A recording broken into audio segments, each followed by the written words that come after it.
আমতায় বিজেপির পরিবর্তন সংকল্প যাত্রা বদলও হবে বদলাও হবে হুঙ্কার শুভেন্দু অধিকারীর।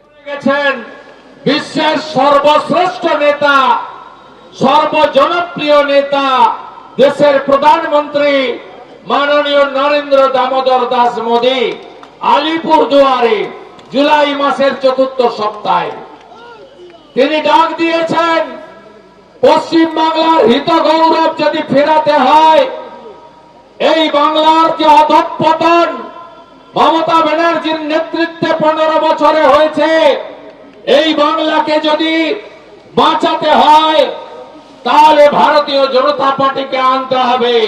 তাই আমরা ভারতীয় জনতা পার্টির ছোট কার্যকর্তা থেকে রাজ্য স্তরের কার্যকর্তা, জনপ্রতিনিধিরা সর্বত্র মানুষের দুয়ারে পরিবর্তনের আওয়াজ নিয়ে আমরা আপনাদের কাছে হাজির হয়েছি। কেন পরিবর্তন করবেন? কারণ এই বাংলা রাষ্ট্রবাদের ভূমি ছিল। এই বাংলা থেকেই বন্দে মাতরম সৃষ্টি হয়েছে, ঋষি বঙ্কিমচন্দ্রের সৃষ্টি। আপনারা জানেন, আজ তার 150 বছর আমরা পালন করছি। এই বাংলা ভারতবর্ষকে জাতীয় সঙ্গীত দিয়েছে। বিশ্বকবি রবীন্দ্রনাথ ঠাকুর তিনি জাতীয় সঙ্গীত জনগণ মন অধিনায়ক আমাদের দিয়েছে। এখান থেকে ঋষি অরবিন্দ ঘোষ থেকে শুরু করে গোটা পৃথিবী যাদের মানে রাষ্ট্রবাদের জাগরণ, দেশপ্রেমের জাগরণ যারা ঘটিয়েছিলেন, তাদের এই জায়গা হচ্ছে পুণ্যভূমি।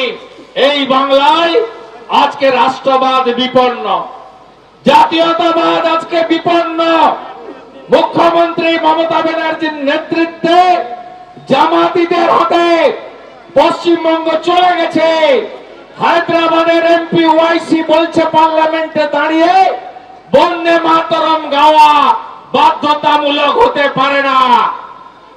আজকে এই জায়গায় পশ্চিমবঙ্গকে বাঁচাতে হবে। আজকে পূর্ব পাকিস্তান, বাংলাদেশ, আজকে সেখানে যে সংস্কৃতি, যে কালচার আমদানি করা হয়েছে, ঠিক একইভাবে এপারেও সেই কালচার আমদানি করেছেন মমতা বন্দ্যোপাধ্যায়। তাই বিপন্ন রাষ্ট্রবাদ, বিপন্ন ভৌতবাদ, বিপন্ন দেশাত্মবোধ, তাকে জাগ্রত করতে গেলে পরিবর্তন আনতে হবে। পরিবর্তন আনতে হবে বিকাশবাদকে প্রতিষ্ঠিত করার জন্য। এক একটা রাজ্যে তাকিয়ে দেখুন কিভাবে উন্নয়নের অশ্বমেধের রথ নরেন্দ্র মোদীজির আশীর্বাদে ডবল ইঞ্জিন সরকার সেখানে কি করছে।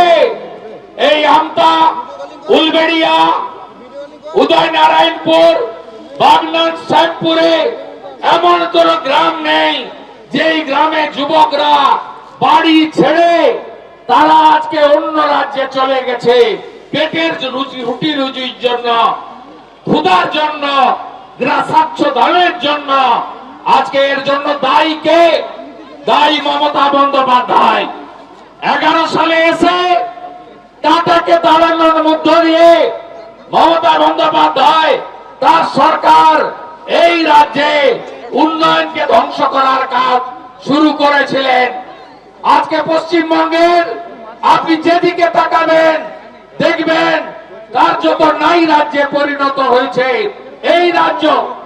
নরেন্দ্র মোদীজি আলিপুরদুয়ারের মিটিংয়ে বলছিলেন 61টা রেল প্রজেক্ট আটকে রেখেছে মমতা বন্দ্যোপাধ্যায়। জমি দেবে না, খানাকুলে রেল আসবে না, আমতাতে রেল আসবে না, দমকল রানীনগর জলঙ্গিতে রেল যাবে না, ঘাটালে 10পুরে রেল আসবে না, ময়নাতে পিংলাতে রেল আসবে না। তিনি জমি দেবেন না। 91,000 কোটি টাকা নরেন্দ্র মোদীজি দিতে চান, মমতা ব্যানার্জি জমি দেবেন না। কলাইকুণ্ডা এয়ারপোর্ট 37 একর জমি চান ভারত সরকার, মমতা ব্যানার্জি জমি দেবেন না, এয়ারপোর্ট হবে না। হাসিমারা আর্মি এয়ারপোর্ট তাকে ডোমেস্টিক কমার্শিয়াল এয়ারপোর্ট চালু করতে চায় ভারত সরকার। মাত্র 25 একর জমি চেয়েছে, মমতা ব্যানার্জি দেবেন না। বাগডোগরা এয়ারপোর্টকে বাড়াতে চায় ভারত সরকার, মমতা ব্যানার্জি জমি দেবেন না। কলকাতা এয়ারপোর্ট আরো একটি এয়ারপোর্ট ভাঙড় বা কল্যাণীতে করতে চায় মোদিজির সরকার, মমতা ব্যানার্জি করতে দেবেন না। মমতা বন্দ্যোপাধ্যায় গত 14 বছর 14.5 বছরে মোট কারখানা তাড়িয়েছে, টাটার কারখানা সহ 6,888। ডাবর চলে গেছে মধ্যপ্রদেশে, জুট মিলগুলোয় তালা। আরেকটা পেট্রোকেমিক্যাল চলে গেছে পারাদ্বীপে। আজকে আমরা গোটা পশ্চিমবঙ্গ নাই রাজ্যে পরিণত হয়েছে। আজকে জাতীয় সড়কে জমি দেবে না, নতুন বন্দরে জমি দেবে না, কোথাও কোনো কাজ করতে দেবে না এই সরকার। তাই পরিবর্তন আপনাদের করতে হবে। একটার পর একটা কেন্দ্রের স্কিম এখানে চালু করতে দেয়নি। আপনি বলুন, 5 লক্ষ টাকার চিকিৎসা ফ্রি, আয়ুষ্মান ভারত গোটা ভারতে চালু। ঝাড়খণ্ডে নন বিজেপি সরকার, তামিলনাড়ুতে নন বিজেপি সরকার, সেখানেও আয়ুষ্মান ভারতের কার্ড চলে। আর আমরা পশ্চিমবঙ্গে ভুয়া স্বাস্থ্য সাথীর কার্ড তো চলেই না, আর আয়ুষ্মান ভারত চালু করতে দেয়নি এই মমতা ব্যানার্জি। যারা চান আয়ুষ্মান ভারত চালু হোক, তারা পরিবর্তন আনুন। মমতার ওই ভুয়া কার্ড না সিএমসি ভেলোরে চলে, না টাটা ক্যান্সার হসপিটাল মুম্বাইতে চলে, না দেবী সেটির হসপিটাল বেঙ্গালুরুতে চলে, না ডক্টর রেড্ডির হায়দ্রাবাদের হসপিটালে চলে, কোথাও চলে না। তাই একে তাড়াতে হবে। হাতের কাজ যারা করেন, আমার কুম্ভকাররা মাটির কাজ করেন, আমার কামাররা লোহার কাজ করেন, আমার মালাকাররা ফুলের মালা গাঁথেন, ফুলের কাজ করেন, আমার স্বর্ণকাররা তারা স্বর্ণের কাজ করেন, আমার নাপিত সুন্দররা তারা নরসুন্দর বানান চুল দাড়ি কেটে। আজকে বিশ্বকর্মা যোজনা এদের জন্য নরেন্দ্র মোদী এনেছিলেন। আজকে বিশ্বকর্মা যোজনায় হাতের কাজ যারা করেন, মূলত ওবিসি এবং এসসি সমাজের লোকেরা, তারা আজকে বঞ্চিত। গোটা ভারতে বিশ্বকর্মা যোজনা 2 বছর চলছে, বাংলায় চালু করতে দেয়নি এই মুখ্যমন্ত্রী, এই চোরেদের রানী, তিনি চালু করতে দেননি পশ্চিম বাংলায় বিশ্বকর্মা যোজনা। মমতা বন্দ্যোপাধ্যায় পিএম কিষাণ সম্মান নিধিতে মাত্র 50 লক্ষ নাম পাঠিয়েছেন। মোদিজি বলছেন আরো 33 লক্ষের কি হলো, না উনি দেবেন না। বছরে 6,000 টাকা। কারণ আপনারা হিন্দু, আপনারা বিজেপির ভোটার, তাই আপনাদের নাম পাঠাবে না। সব কৃষক যদি পিএম কিষাণ সম্মান নিধি চান, পরিবর্তন আনুন, পরিবর্তন আনুন, পরিবর্তন আনুন। ভারতীয় জনতা পার্টি 3100 টাকা কুইন্টাল ধান কেনে ছত্রিশগড়ে। আমরা কৃষকের চোখের জল মোছাবো। আলু চাষিদের সর্বনাশ এই মুখ্যমন্ত্রী করেছেন।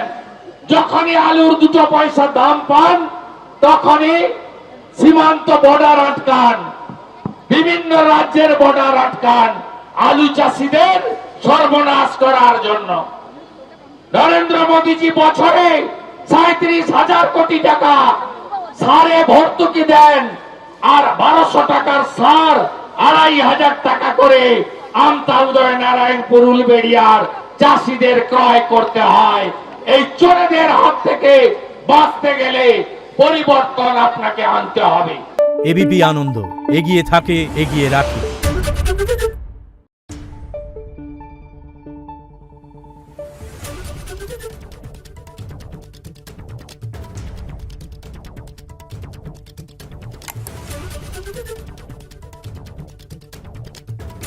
Thank you.